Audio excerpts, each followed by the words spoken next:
Hello guys, welcome to my at cook channel.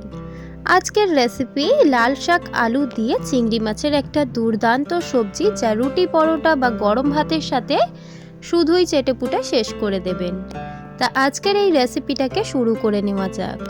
সর্বপ্রথম আমি রেসিপিটা বানিয়ে নেওয়ার জন্য কড়াইতে দিয়ে দিলাম পর্যাপ্ত পরিমাণে সর্ষের তেল। সর্ষের তেলটা এবার গরম হয়ে আসলে তার মধ্যে আমি দিয়ে দিচ্ছি 2 থেকে 3টে চিড়ে নেওয়া কাঁচা লঙ্কা।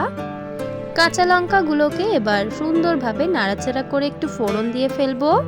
এই সর্ষের তেলের মধ্যে, গরম সর্ষের তেলের মধ্যে কাঁচা লঙ্কাটা ভাজতে ভাজতে কাঁচা লঙ্কার একটা সুন্দর ঘ্রাণ বেরোবে। তারপর এখানে আমি একটা মিডিয়াম সাইজের কুচিয়ে নেওয়া পেঁয়াজ দিয়ে দিচ্ছি।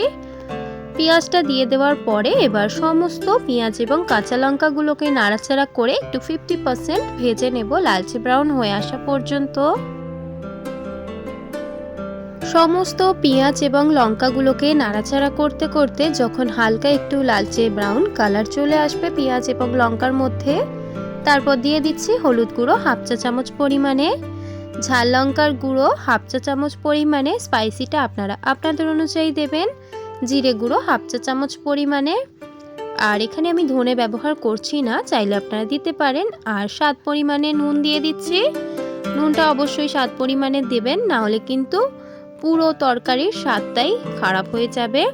আর আদা এবং রসুনের পেস্ট 1 চা চামচ পরিমাণে দিচ্ছি।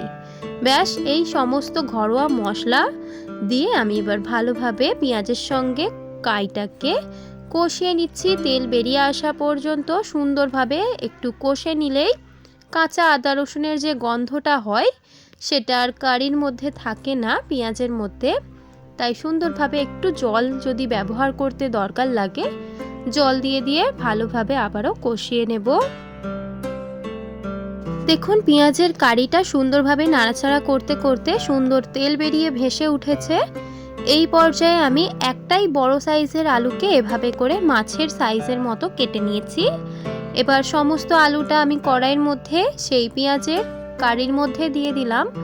এবার সমস্তটা আমি নাড়াচাড়া করে একটু কষিয়ে নেব, আলুগুলো আরও 50% কুক হয়ে যাওয়া পর্যন্ত। কারণ আলু দিয়ে যত কষাবেন এই তরকারির স্বাদটা, এই সবজির স্বাদটা ততটাই সুন্দর হবে। ভালোভাবে আমি একটু সময় দিয়ে নাড়াচাড়া করে নিচ্ছি। আর এখানেও কষিয়ে নেওয়ার সময় জলের প্রয়োজন হলে অবশ্যই ব্যবহার করে আবারও কষাবেন। আলুটা দিয়ে কারির মধ্যে নাড়াচাড়া করতে করতে কারিটা কিন্তু ঘন হয়ে আসবে, দেখতেই পাচ্ছেন। যখন 50% আলুটাও কুক হয়ে যাবে, তারপর আমি এখানে ফ্রেশ করে ধুয়ে নেওয়া 1 আঁটি লাল শাক কুচিয়ে নেওয়া দিয়ে দিচ্ছি। চাইলে বেশি পরিমাণেও করতে পারেন আপনারা। লাল শাকটাকে আমি এখানে সমস্তটা দিয়ে দিলাম। এবার হাতা দিয়ে নাড়াচাড়া করে আমরা একটু লাল শাকটাকে কষিয়ে নেব। কারণ লাল শাকটা 1 আঁটি ছিল, আমি কম কম করে দিইনি। যদি অনেকটা পরিমাণে থাকে অবশ্যই অল্প অল্প দিয়ে নাড়াচাড়া করে যখন লাল শাকটা নরম হয়ে কমে যাবে তারপর আবারও দিও। তাহলে এভাবে করলে কিন্তু নাড়াচাড়া করতে সুবিধা হয়। এটা একটা ছোট্ট টিপস। আর সমস্ত লাল শাকগুলো আমি আলুর সঙ্গে নাড়াচাড়া করে এবার মিক্স করে নিচ্ছি।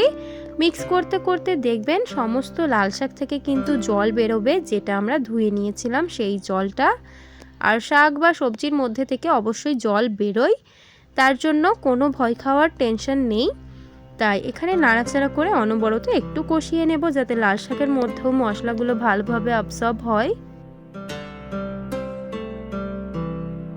লাল শাকের সঙ্গে আলুটা নাড়াচাড়া করতে করতে আলুটা একটু লালচে হয়ে আসবে। সেই পর্যায়ে আমাদের একটা গ্রেভি দিয়ে দিতে হবে। গ্রেভিটা এখানে আমি চিংড়ি মাছের মাথাকে বেটে নিয়েছি।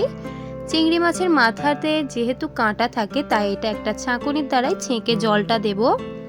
সমস্ত চিংড়ি মাছের যে আঁশ হয় আর সুর হয় আর চিংড়ি মাছের যে মাথা হয় সেগুলোকে বেটে নিয়েছি। চলুন এবার এই ছাঁকুনির দ্বারাই ভালোভাবে ছেঁকে নিয়ে সমস্ত চিংড়ি মাছের যে মাথার গ্রেভিটা হয় সেগুলোকে আমি ছেঁকে দিয়ে দিচ্ছি। এখানে চাইলে আপনারা চিংড়ি মাছের মাথার জলটা না দিয়ে নর্মাল ওয়াটারও ব্যবহার করতে পারেন, কিন্তু যদি চিংড়ি মাছের মাথার জলটা দেওয়া হয় তাহলে লাল শাকের মধ্যে স্বাদটা বেড়ে যায়।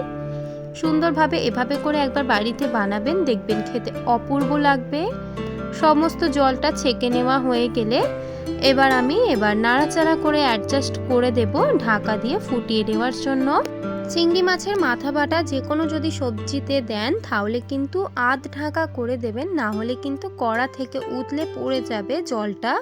যখন আধ ঢাকা করে জলটা পুরোপুরি শুকিয়ে আসবে দেখুন সুন্দরভাবে, তাহলে বুঝে নেবেন যে আমাদের লাল শাক চিংড়ি মাছের রেসিপি দিয়ে পুরোপুরি কমপ্লিট।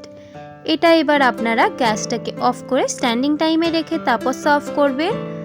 আশা করি এই সহজ অ্যান্ড সিম্পল একটা সবজির রেসিপি আপনাদের ভালো লেগেছে। যদি ভালো লেগে থাকে তাহলে আমার চ্যানেলটাই সাপোর্ট করতে ভুলবেন না। যদি আপনারা আমার চ্যানেলে নতুন হন তাহলে চ্যানেলটাকে সাবস্ক্রাইব করতে ভুলবেন না।